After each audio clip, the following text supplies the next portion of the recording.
রাখবেন, এই ক্ষমতা পার্মানেন্ট নয়। আর বেগম খালেদা জিয়া জেলে বন্দী আছে, তাও পার্মানেন্ট নয়। বিসমিল্লাহির রহমানির রহিম। নারী ও শিশু অধিকার ফোরাম আয়োজিত আজকের এই মানববন্ধনে আপসহীন দেশনেত্রী বেগম খালেদা জিয়া, যিনি স্বাধীনতা এবং সার্বভৌমত্বের মূর্ত প্রতীক, এই বাংলাদেশের রাজনীতিকে যিনি একটা ধারাবাহিকভাবে সম্মান এবং ইজ্জতের সহিত এই জনগণকে মুক্তির আন্দোলনে নিয়ে এসেছিলেন, গণতন্ত্র পুনরুদ্ধার লড়াই সংগ্রামে যিনি বরাবরই আপোষণ ভূমিকা পালন করে আসছেন। আপনারা জানেন, দীর্ঘদিন তিনি অন্যায়ভাবে কারাগারে থাকলেও এখনো তিনি অসুস্থ অবস্থায় রাজধানীর এভার কেয়ার হসপিটালে বন্দি বলা চলে, বন্দি অবস্থায় রয়েছেন। তার মুক্তির দাবিতে আজকের এই মানববন্ধনের সম্মানিত সভাপতি, প্রধান অতিথি হিসাবে উপস্থিত রয়েছেন বিএনপির সংগ্রামী মহাসচিব মির্জা ফখরুল ইসলাম আলমগীর,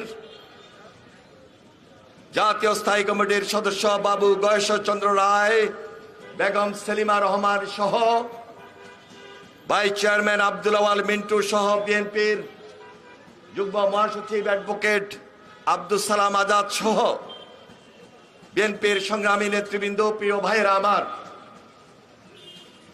আজকে বক্তব্য বেশি দিব না। 29 তারিখে দেশনেত্রী বেগম খালেদা জিয়ার মুক্তির দাবিতে আমরা বিএনপির পক্ষ থেকে নতুন কর্মসূচির উদ্যোগ নিয়েছি। আপনারা জানেন, 28 অক্টোবর আমরা দেশনেত্রী বেগম খালেদা জিয়াকে মুক্ত করতে পারি নাই। আমাদের উপর এই ফ্যাসিবাদী সরকার স্টিম রোলার চালিয়েছে, আমাদের হাজার হাজার নেতাকর্মীকে গ্রেপ্তার করেছে। 7ই জানুয়ারি তারা আবারও একদলীয় নির্বাচন করে আজকে ক্ষমতার মসনদে বসে আছে। মনে রাখবেন, এই ক্ষমতা পার্মানেন্ট নয়। আর বেগম খালেদা জিয়া জেলে বন্দী আছে, তাও পার্মানেন্ট নয়। এই জন্য আগামী 29 তারিখে বিএনপি যে কর্মসূচি গ্রহণ করেছে, নতুন আন্দোলন, নতুন কৌশল গ্রহণ করে রাজপথকে প্রকম্পিত করাই আমাদের এখন দায়িত্ব। তাই আপনারা আবার এই ফ্যাসিবাদের বিরুদ্ধে লড়াই সংগ্রাম করার জন্য সকল প্রস্তুতি গ্রহণ করুন।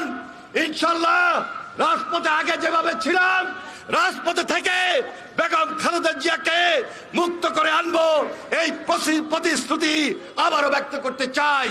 কারণ দেশনেত্রী বেগম খালেদা জিয়া মুক্ত হওয়া মানে বাংলাদেশ মুক্তি লাভ করা, এদেশের গণতন্ত্র মুক্তি লাভ করা, এদেশের জনগণ মুক্ত হওয়া। আপনারা সবাই প্রস্তুতি গ্রহণ করবেন, এই আশাবাদ ব্যক্ত করে আমি আমার বক্তব্য শেষ করছি। খোদা হাফেজ। বাংলাদেশ জিন্দাবাদ, জাতীয়তাবাদী দল জিন্দাবাদ, শহীদ জামর হোক, দেশনেত্রী বেগম খালেদা জিয়া জিন্দাবাদ, আগামী রাষ্ট্রনায়ক তারেক রহমান জিন্দাবাদ।